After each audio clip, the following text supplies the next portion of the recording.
Evidently, I struck a nerve when I was talking about firing the Blue Jays manager. Let's address that. You are Locked On MLB, your daily MLB podcast. Part of the Locked On Podcast Network, your team every day.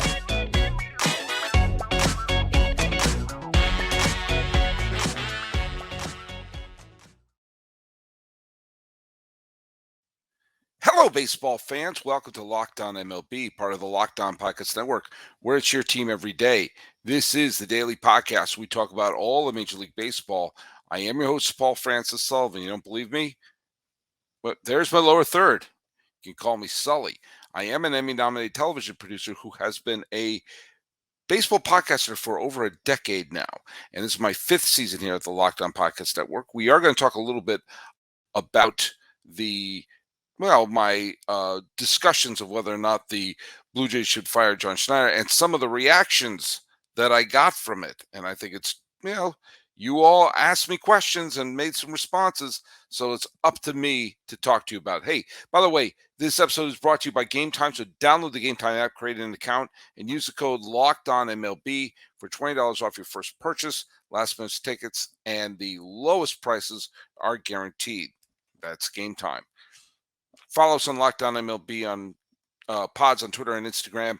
I'm your pal Sully. I'm at Sully Baseball on Twitter, Sully Baseball Podcast on Instagram. And by the way, still waiting to have an answer to the trivia question. So if you want me to give you a shout out, the trivia question is how many World Series MVPs are currently on the same team they won the award for?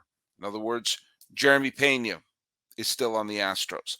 How many players who won a World Series MVP are still playing or still a player on the team that they won the World Series MVP for? Want to get one answer for that? You'll get a shout out right here. All right, let me just talk a little bit about the fact that I Sunday recorded an emergency podcast, and one that I'm standing by, where I said that the Toronto Blue Jays were in a position where I felt that they had to fire their manager. They had to fire their manager. And I don't use hyperbole, but my points that I made on the episode that I released on Sunday, which apparently has been downloaded by a bunch of people, and they've been screaming all sorts of things at me, comes down to the fact it isn't that the Blue Jays are a bad team. In fact, they have an identical record to the Minnesota Twins, who are in first place in the AL Central. It's just that this was not a team that was designed and built to be maybe we'll make the wild card series or something like that. They made some very bold moves, very bold trades, pushed a lot of chips to the center of the table to try to win right now. And it's not working. It is not working, even though they are 2 games above 500. They're also in the middle of a 5-game spiral, including a sweep that just happened at the hands of the Baltimore Orioles. And today they lost 6-4 to the Rays. Now, there's no shame in losing to the Rays. The Rays are the best team in baseball, and they're playing at a 7-14 clip. But the Blue Jays have now fallen to 9.5 games out, and this is a team that was supposed to be a big-time contender, and they're basically conceding the division at this point.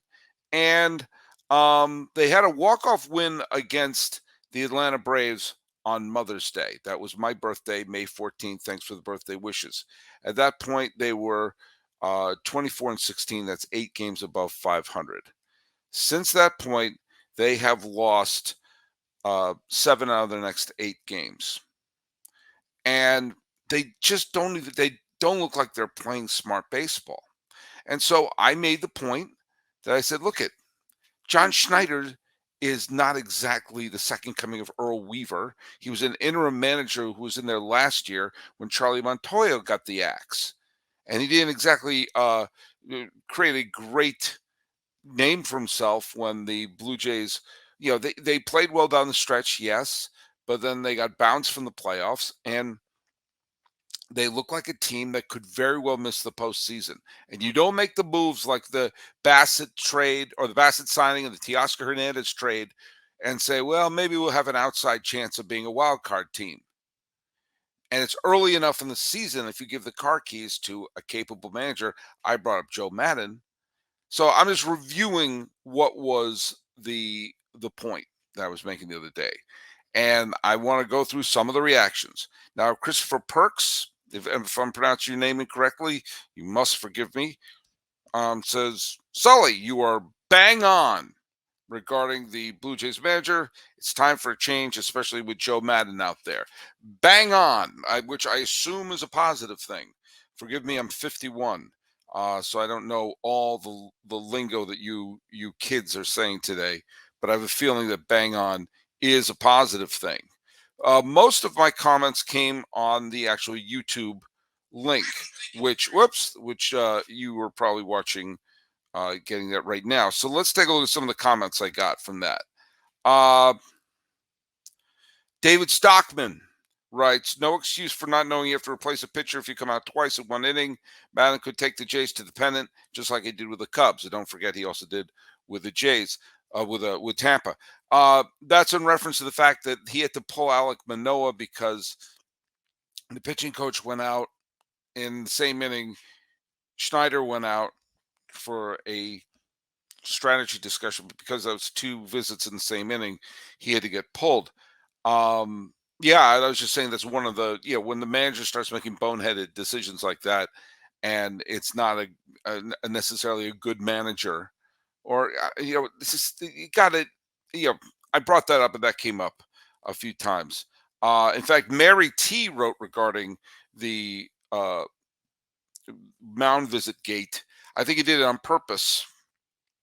Pete or Don would have put him back up there. Meza was throwing hard in the bullpen. They were ready to pull him. And I believe the players with fragile egos and volatile tempers is a factor. I don't buy that for 1 nanosecond. I don't think he was like, I don't know if I could take him out. Please. I'm sorry. It was a bonehead. It was bonehead mistakes.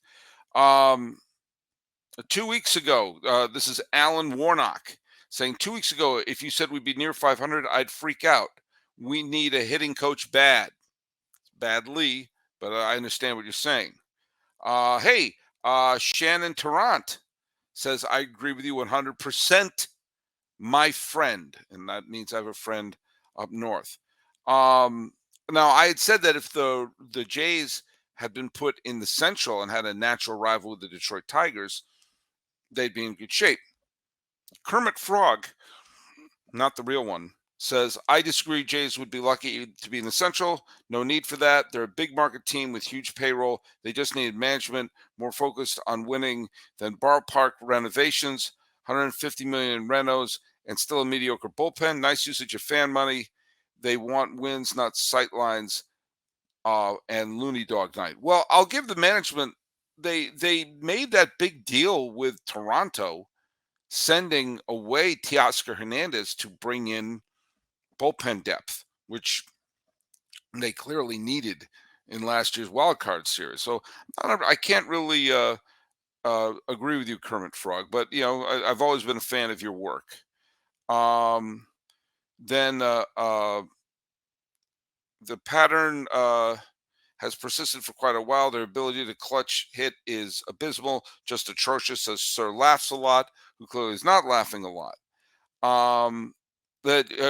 Great Tune says they'll fire him and just let Mattingly take over. And the funny thing is that Mattingly also famously made a blunder going to the mound for mound visits. So maybe it's in the water there. Maybe Don told him it was okay. Dale says, come on, boy. Come on, man. He's just a good old boy, never meaning no harm. I can't do the whole song because we'd be getting into some sort of copyright infringement with the producers of the Dukes of Hazzards. Mod Miscellaneous says they'll be an absolute laughing stock when they miss the playoffs this year. Yeah, they will. This is not a team designed to miss the playoffs. They need Tom McDonald Sr., not his kid, says they need a real manager, not these minor league managers. Players do not respect these impersonators. There may be something to that. Um, your Paul Duffy, no relation, says you're wrong. Fire Don Mangley. He has John over coaching. My opinion. Well, probably. Um, Kermit Frog says that it won't happen. They fired Montoya last year. Look like fools if they do it again.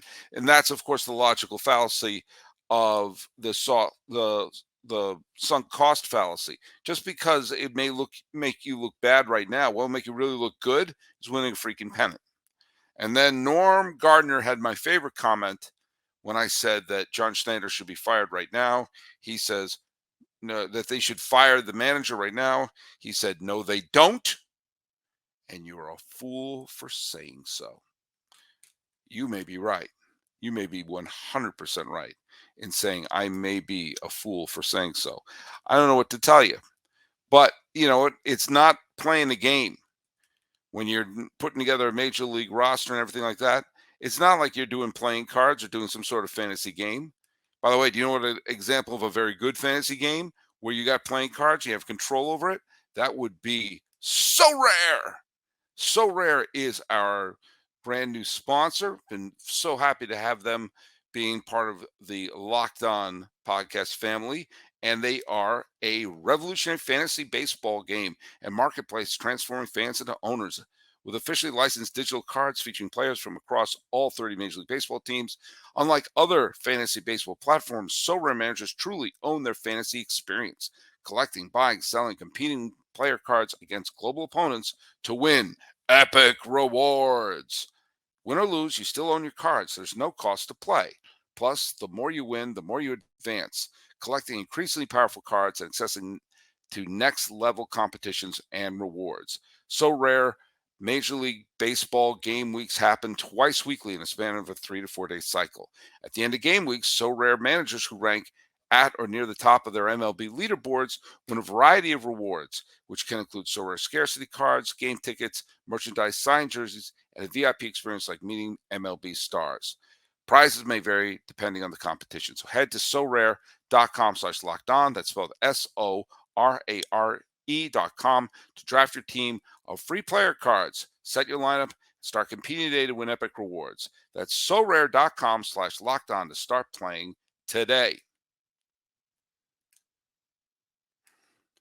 I'm just letting you know, ending of today's show, I'm going to be playing the last segment that I recorded with Millard Thomas. We were talking about some of the teams that may or may not be for real contenders. We talked about some of the American League teams, specifically Texas and Baltimore. And for the final segment, we're going to talk a little bit about Arizona and Pittsburgh. And by the way, give credit for both those teams. The Pirates today had a big 5-run rally. Marcano hit a grand slam in the bottom of the 7th. The Pirates won 6-4, and with that, and the fact that the Brewers got absolutely manhandled by the Houston Astros, that means the Pirates, despite what has been a pretty lousy few weeks for them, are back into a first-place tie. And Jeff Carr of Locked On Reds is thrilled that the Reds walked off against the Cardinals, which means the Cardinals and the Reds are tied for 4th place, and the Cubbies, who's lost the last couple, are now in 3rd place. It's not a very good division, and the Pirates are back, tied for 1st. So good for them. And they want to beat the Rangers 6-4. I mentioned the Astros clobbered the Milwaukee Brewers. So with that, despite all the bad things that have happened with the Houston Astros this year, they are now in the middle of an 8-game winning streak. The defending champs have won more than a week in a row, and they are now a single game behind the Texas Rangers. So, all the stuff, are the Astros slumping this or the Astros slumping that? They're probably going to be in first place by the weekend and may not look back. I've been skeptical of Texas from the start. They had a wonderful start. And who knows? They may be a wild card contender. I don't know, and neither do you. But the Astros are going to be the best team. A couple other games of note. By the way, the Guardians, who are looking to dust themselves off, got more good pitching in their 3-0 win against the White Sox. Weirdest game of the night has to be Los Angeles and Atlanta, which was just, it was the Braves were up 4-0 in the first. And you would think that this would be a pitcher's duel type of game. And instead, the final score was 8-6. And, Freddie Freeman comes back to Atlanta, gets a big 3-run homer. JD Martinez hits 2 home runs. But at the same time, you had Ronald Acuna Jr., who's having a fabulous season so far, on a walk. He was on first base. The batter walked. He goes to second base. No one was covering third, so he took third. I love when stuff like that happens. Stay on your toes. Anything that increases the running game in baseball makes the game better. Absolutely makes the game better. So, Braves may have lost that game, but it was, at least they made it entertaining. By the way, have you noticed something?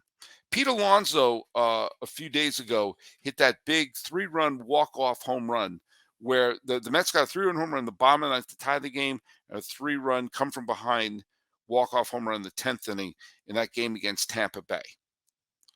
And I called it the big Pete Alonso game.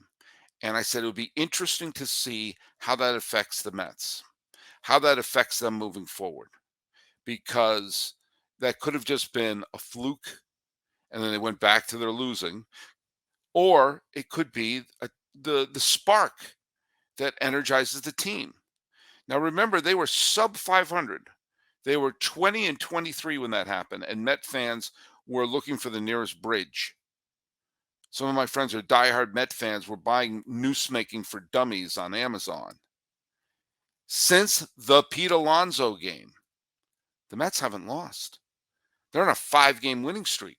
And that includes a series against Cleveland, a talented team, a cardiac kid type situation going on in Cleveland. And so, hey, good for the Mets for building a little bit of momentum there. And they are, with the loss by Atlanta, they are now 4.5 games out of first. So it looked like for a while that this might be a situation where the Braves were just going to, pick the division up and run away with it. And at least over the last few games, with the Mets on this big winning streak, they're announcing their presence with authority, to paraphrase Bull Durham. I got to praise another team before we get to the final segment with Millard Thomas. Did you know? Now today the Marlins lost. The Miami Marlins lost to who the hell did it? They lost to Colorado. 5-3 was the final. Okay. Rockies are a pretty bad team. They're brothers in the 1993 expansion. Fell to 500. They're 24-24. They're on the outskirts of the wild card hunt. I picked the Marlins to be a wild card team. Here's the thing I find absolutely fascinating. Do you know what team has the single worst run differential in the National League? The Marlins. The Marlins have a negative 56 run differential.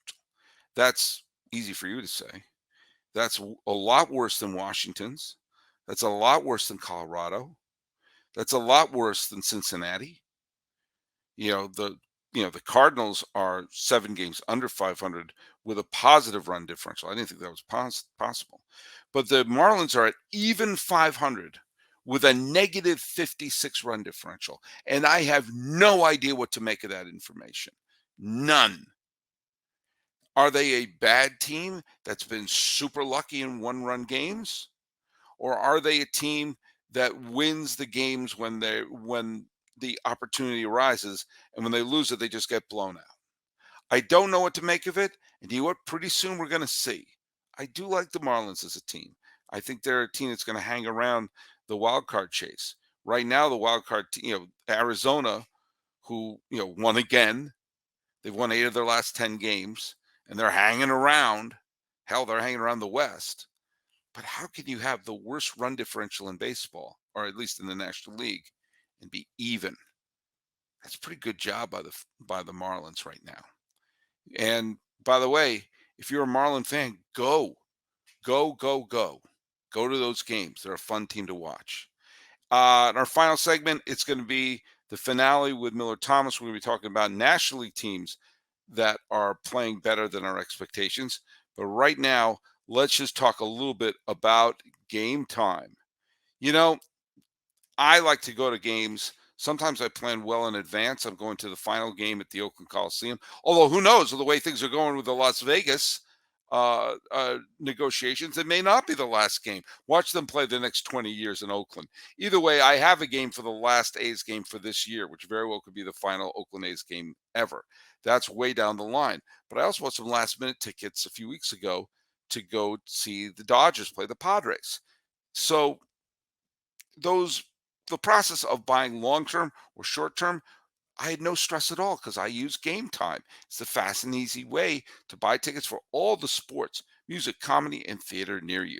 They got great deals on last-minute tickets and their best price guarantee. You can stop stressing over the tickets and start getting hyped about all the fun you're going to have. And you get the last-minute tickets, great deals, and you got to see images of the seat views. I know my tickets for the A's game, where I'm going to be sitting, and what my view is. And that's pretty cool. Although it is an A's game, so I may be able to walk to another seat. But who knows? It's the last game. Might be packed. Doesn't matter. I got my tickets. So if you are going to the game, whether it's football, basketball, baseball, hockey, concerts, whatever it is, game time's your key. The game time guarantee means you always get the best price. And if you find tickets in the same section and row for less, Game Time will credit you with a 110% of the difference. And it goes right to your phone. You don't have to be fumbling and dumbling and stumbling for emails. So download the Game Time app, create an account, and use code LOCKEDONMLB for $20 off your first purchase. Terms apply. Again, create an account, redeem code LOCKEDONMLB for $20 off. Download Game Time today. Last minute tickets and the lowest price guaranteed. There's two teams in the National League I want to cover as we talk about teams that got off to surprising starts and we wonder whether or not they're flukes or not. We talked a lot about the Cardinals' bad start and the rest of and now, the Cardinals have won 8 of their last 10. And while they're still 6 games under 500 as of this recording, they are crawling back into the race because the first place Brewers and the second place Pirates have basically said, come on, there's room, get in the pool. Mm-hmm. The Pirates are two things. One of the biggest surprises of the first third of the year. They still are of a winning record at this point. The fact that I have to say that shows you what kind of slump they've been in. I also think they're one of the most entertaining teams to watch. They have incredibly likable players on that team. But you're starting to see, as of this recording, they're 2 games over 500. But still only a game out of first. What are your thoughts of this team, and are they going to be hanging around, or is this going to be like the Royals a couple of years ago that we forgot they were good in going into May? Yeah, I like the Pirates entering the season. They were one of the teams I said maybe hit the over on their win total, but I still thought that was going to be like a mid-70 win team, like 74, 75 wins, because their pace after the month of May, because you might forget, they were 20-9 after the month of May. But so far after this D-backs loss, I think they're 24-22 because after the month of May, they've only won 4 of their last 18 games, I believe. They're 4-14 in what month are we in? May. They're 4-14 in the month, or 4-13, excuse me. Yeah. So this is a team that's been struggling. Look at their offense over the last 2-3 weeks. Their offensive numbers have come down in a big way. Mitch Keller has been a godsend for that team this year. Guys like Andrew McCutchen have been playing above their skis, Connor Joes, but you just look at some of their players and you feel like they're going to start to regress as the year progresses. Like Andrew McCutchen at 36 years old, can he still keep up this all-star form that he's been on? I don't know. Connor Joe, 30 years old, over 800 OPS. He's looked like a stud this year. I don't think he could probably keep that up. Brian Reynolds, he's an all-star level player. He'll still be good for this team as the season progresses. But overall, you look at that lineup, I think they just got a lot of guys who are playing way better than the level that they're actually capable at. I look at their rotation after Mitch Keller. I don't think it's very strong. The bullpen has actually some solid pieces with David Bednar, who's been fantastic so far this season. Yeah, but he's been great.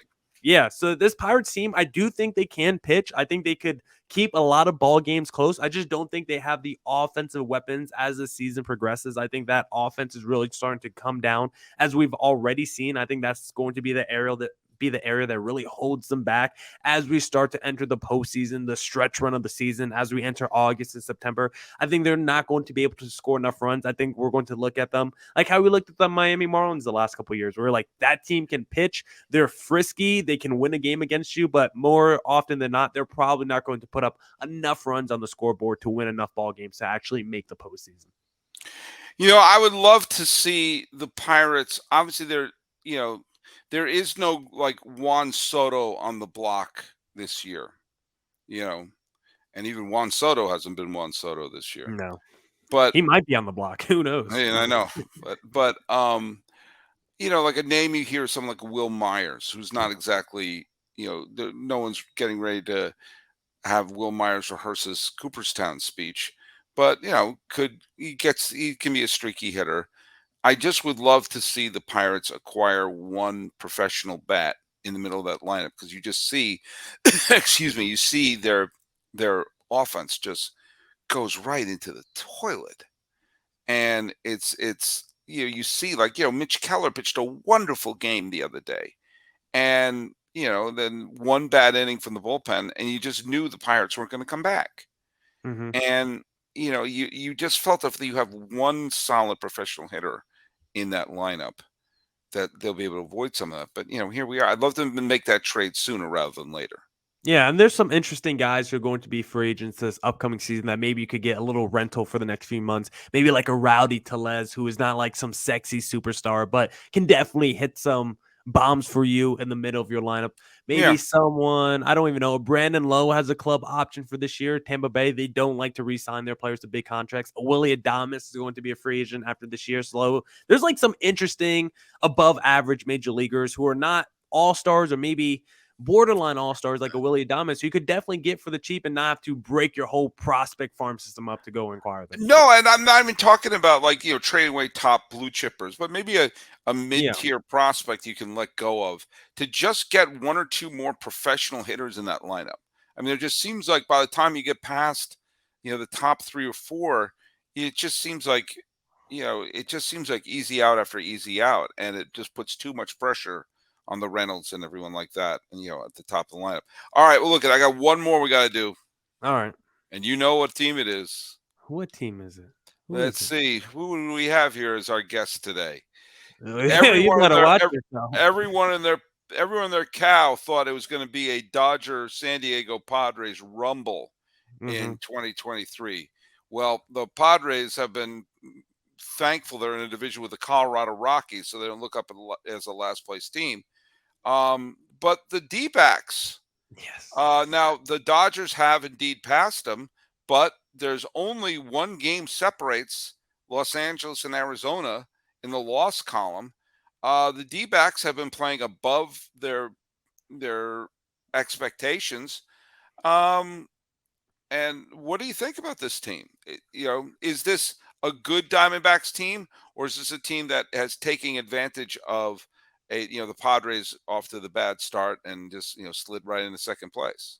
I mean, I think it is a good D-backs team. I think they definitely have some flaws and areas on this team that they need to improve on, like some more rotation depth after Zach Gallen and Merrill Kelly. Hopefully, Zach Davies can help some of those issues. But in terms of what this D-backs team can actually do on the field, like they're one of the highest scoring teams in the National League. They have the 3rd best record. They're one of the fastest teams in baseball. They have one of the best defenses in baseball. So this team just plays pretty good baseball. They don't strike out a lot. Maybe you want to see them draw a few more walks, but they're one of the lowest strikeout teams in Major League Baseball. They steal a ton of bases. They're great at taking extra bases. They are one of the highest run scoring teams in Major League Baseball because they are super clutch at runners in scoring position. They're basically the anti-Padres. They're very fast and they come through in the clutch and they play great defense. A couple of things that the Padres don't do. Their rotation after Zach Gallen and Merrill Kelly falls off a little bit because it's a lot of youth. The bullpen could use some upgrades as well. But overall, this overall team is very good. I don't think they're ready for a World Series or anything like that. But the front office has talked about a sense of urgency. We saw it when they let go and DFA Madison Bumgarner. Like, we're not going to put players on the field that are not helping this team. They sent down Alec Thomas, who was the number 2 prospect in the organization a couple years ago. He's been struggling the whole year. They sent him down. Jake McCarthy, who was a revelation for the D-backs last season. They sent him down after like 3 weeks because he wasn't getting it done. And now they called up Dominic Fletcher, another rookie outfielder who has been phenomenal so far for this D-backs team and is top 5 in the FanDuel Rookie of the Year odds voting, of course, behind Corbin Carroll, who should be the favorite to win the NL Rookie of the Year. So this team is talented. They're balanced. They got young talent like Corbin Carroll and the Fletchers. They got veterans like the Martes and the Christian Walkers. You got studs in your rotation with the Gallen and Merrill Kellys. And I think they have enough stars at different positions with really solid depth where this team could actually make some noise. Do I think they can make a World Series? Probably not, but could they win a round or maybe 2? I definitely think that's in the cards for the D-backs this year. I think of the surprise teams, I think they are the best, the one that has the best chance. I'm just saying that because you're on this podcast with me. I like they have 2 solid pitchers at the top, but you're right. The type of game that they play, that is that very aggressive style, puts people on their heels. I think they'll steal a few wins that you're not expecting, but I also think that they can take advantage of the fact that the Central is a bit of a mess. You're seeing Philadelphia, you know, they're not off to the start that you would think they'd be, and really taking advantage of San Diego doesn't get their act together.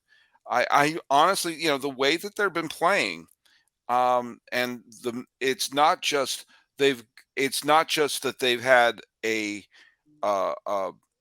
couple players having like MVP caliber season that are carrying them, but rather it is a style of play.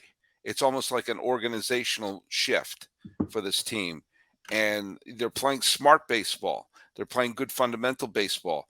They're not giving away outs. They're forcing teams to make the throw.